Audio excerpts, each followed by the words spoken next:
Hello everyone, welcome to Zero Labs. Today is Thursday, September 25th, 2014, and today I'm going to play with my nuts.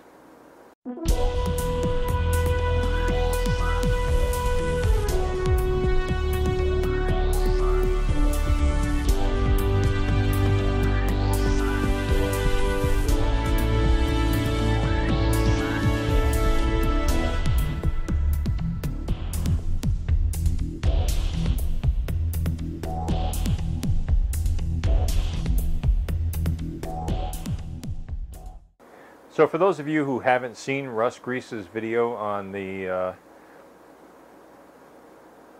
nutty experiment that he did, I encourage you to go watch that first. And in a chat session, Russ challenged me to do this experiment myself. He says, "You know, Z, it's so easy. I know you're going to do it." In Russ's experiment, he created a magnetic field that caused the attraction of the nuts using a 12-volt gel cell like this one, short-circuiting it.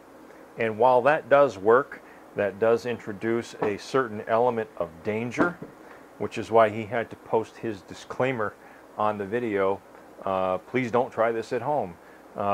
In my experiment, I do it a little bit differently. I create the magnetic field being generated with a capacitive discharge from my modified MIG welder.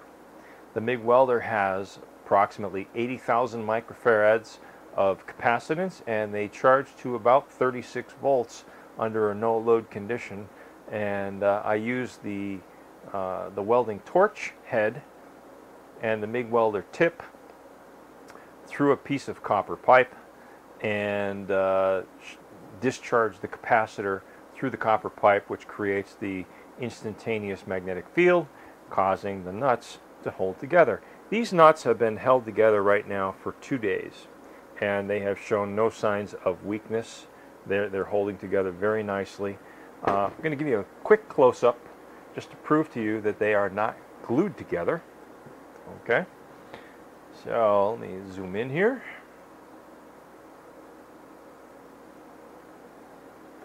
All right, and here are the nuts on my bench. I'm just going to take them and I'm going to drop them, and they will fall apart like that. And I'll flip them around and I'll just move them and show you. There's no residual magnetism. None at all.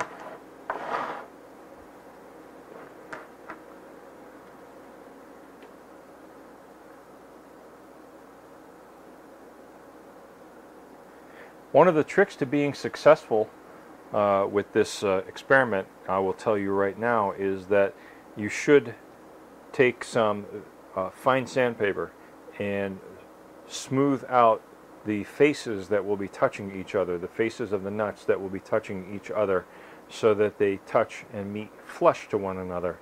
Otherwise, you will end up with gaps that prevent the magnetic field from being retained in the ring. So here's how it's done. Okay, so here I am at my workbench. I've got my nuts on a platter, and the center of this platter, I've got a 3/4 inch hole drilled.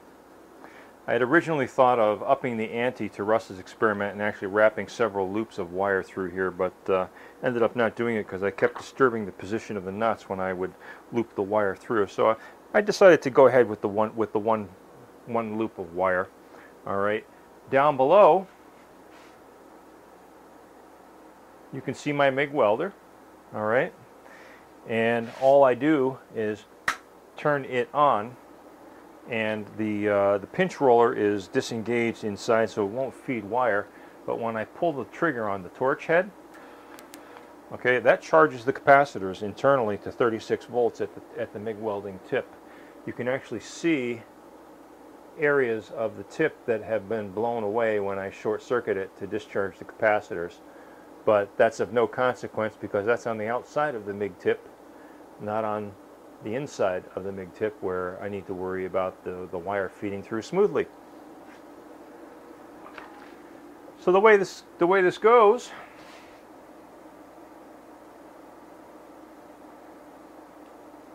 pretty simple actually.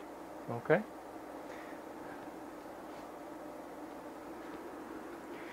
I've already marked off on my nuts what faces will touch one another. So these two faces will touch one another, and then I've numbered the nuts so that I put them in the same order each time. This is nut number 3. This is nut number 1, so I'll just put that up here. So I just center them around the hole, and to keep the nuts aligned properly, I'll throw one nut in the middle just to orient the corners. It's important that the corners also meet one another so that the surfaces, the faces of the nuts, meet flush.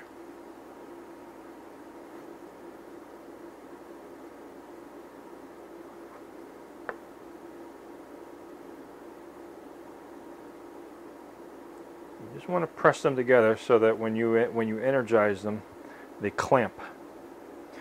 All right. Now, the negative lead.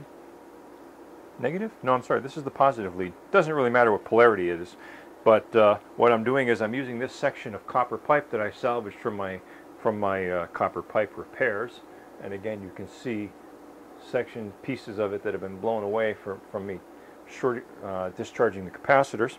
All right. All I do is feed it up through the hole in the middle, touch my torch head to it, which discharges the capacitor through it, and locks them together. So here we go.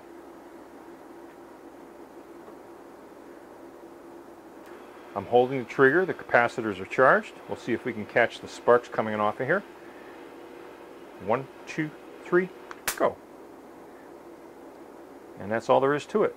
1, 2, 3, go. Like that. And voila. Fun with nuts.